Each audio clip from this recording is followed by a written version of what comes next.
سوال ہوا از بنارس تھانہ بہلو پورا محلہ احاطہ روہیلا، یہ انڈیا کا ہے۔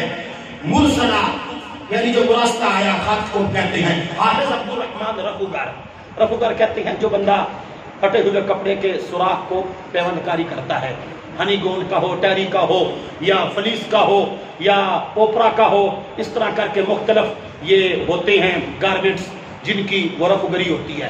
حضرت کی خدمت میں عرض یہ ہے کہ بزرگوں کے مزار پر جائیں تو فاتحہ کس طرح سے پڑھا کریں اور فاتحہ میں کون کون سی چیز پڑھیں؟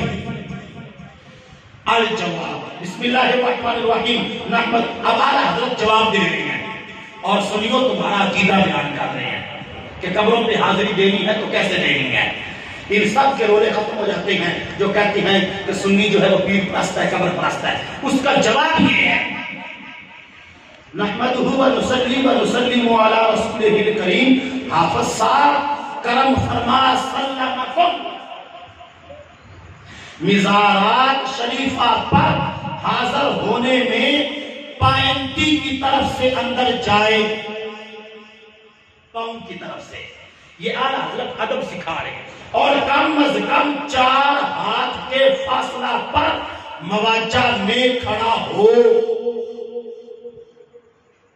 اعلیٰ حضرت کہہ رہے ہیں 4 ہاتھ قبر سے پیچھے۔ تو چکی جا رہے ہیں اور یہ نہیں کہنا کہ بابا تو دے، حالانکہ کسی طریقے میں یہ بھی ٹھیک۔ مزارات شریفہ پر حاضر ہونے میں پائنٹی کی طرف سے جائے، کم از کم 4 ہاتھ فاصلے پر کھڑا ہو جائے اور متوسط آواز با ادب سلام عرض کرے، السلام علیکہ یا سیدی ورحمت اللہ وبرکاتہ، یہ سلام کرنا ہے۔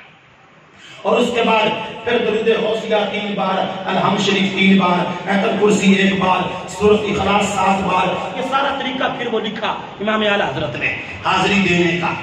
اب اس میں کوئی دوری سوٹا آیا، کوئی بھنگ پکوڑا آیا، اس میں کوئی لمبے چولے والا بے نمازی آیا، وہ جو کہتا ہے کہ میں یہاں سے بیٹھ کے ہی لاڈو گھماتا ہوں اور سب کچھ سامنے آ جاتا ہے، پتہ نہیں وہ کیسے سامنے آ جاتا ہے۔